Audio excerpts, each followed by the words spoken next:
E quais são os cuidados que a pessoa deve ter ao disponibilizar o material que ela produziu na rede? O principal cuidado você deve, quando monta um conteúdo, colocar a bibliografia, com base no que aquilo foi montado.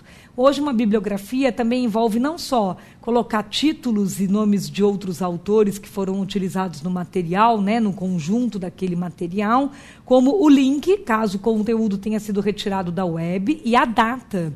Porque é comum, depois de um tempo, aquele link ficar inativo. Então, isso protege quem está fazendo o material.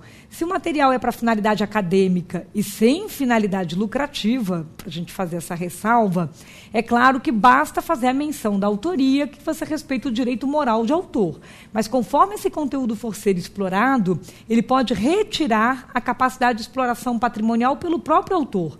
Imagine que ele tenha ficado muito mais legal sendo ensinado por aquela pessoa do que pelo próprio autor que escreveu aquilo originariamente. Então, as pessoas vão preferir adquirir esse conteúdo do que a obra original. Então, tem que ter um cuidado de nunca fazer o conteúdo completo.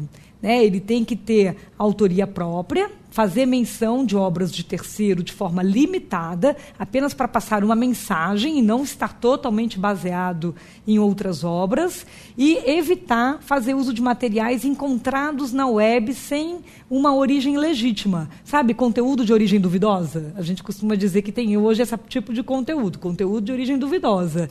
A pessoa achou no Google, sabe, em algum lugar. Não é porque está na internet que é de domínio público. Para algo se tornar de domínio público, leva 70 anos após o ano seguinte da morte do autor. Então, muita coisa legal e atual que está na web está publicado.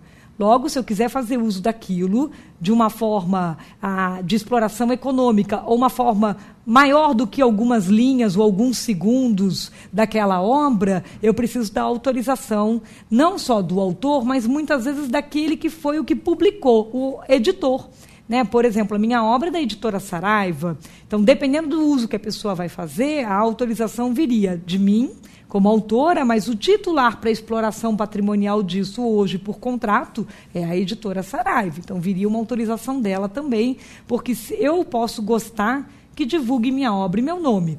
Mas se divulgar inteira, pode acabar esvaziando a capacidade de explorar patrimonialmente a obra. Então, é só para a gente deixar bem destacado que o direito autoral protege o autor, não o usuário.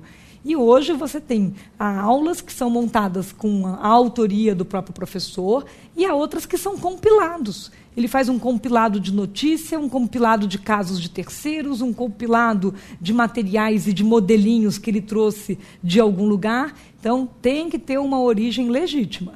Botar um filminho que eu achei no YouTube de uma pessoa que está lá e é engraçado para contar ou narrar algum tipo de exemplo, corre-se riscos. Né? A não ser que você tenha pedido uma autorização específica para aquele que está dentro daquele filminho. Ok, professora, nós estamos falando de imagem, textos, mas essas regras também valem para vídeos e áudio? Sim, elas abrangem todo tipo de obra autoral. Né? A nossa lei de direitos autorais ela foi muito feliz ao deixar claro que você pode proteger todas as criações do espírito. Até falando em espírito, tem discussões na justiça brasileira sobre a obra psicografada. Afinal de contas, se a obra psicografada é daquele que desencarnou, por exemplo, garantiria direitos autorais à família. Se a obra psicografada, a autoria é de quem está psicografando, então ela não é psicografada, porque você teria que estar escrevendo um texto novo, você teria que estar inovando e não só dizendo aquilo que lhe é narrado. Então é interessante porque a lei de direitos autorais no Brasil, ela é recente, ela tem pouco mais de 12 anos, né, 10 para 12 anos, e ela acompanhou, junto com ela vem o boom da internet, das redes sociais e do fascínio da sociedade do conhecimento. A sociedade do conhecimento é a sociedade da informação, que eu passei a ter acesso à informação. A informação se tornou um modelo de riqueza nessa terceira revolução social. E o direito evolui conforme evolui o modelo de riqueza. Então, na Revolução Agrícola era a terra, era bem tangível, corpóreo, aquilo que eu posso pegar. Na Revolução Industrial, os bens de produção, você começar a proteger aquele intangível no sentido da patente de indústria, e a gente preparou o terreno para a terceira revolução, que é do conhecimento, que é ativos intangíveis totais. Marca é ativo intangível, conteúdos, bancos de dados, softwares, tudo isso é um ativo a ser protegido. Então, o direito vai proteger, senão a gente também corre o risco de ninguém querer escrever nada, ninguém querer fazer uma música, ninguém querer fazer nada novo, porque adianta fazer se todo mundo usa e copia, e isso não retorna para o inventor, para o criador. Então, no médio e longo prazo, você canibaliza a sociedade digital. De novo, sempre o autor pode divulgar sua obra gratuitamente. Ele pode conceder autorização. Ele pode ter ido num site de música digital, de MP3, e dizer, pode pôr minha música aí, completa, eu quero mais é fazer o show, eu quero mais vender o souvenir.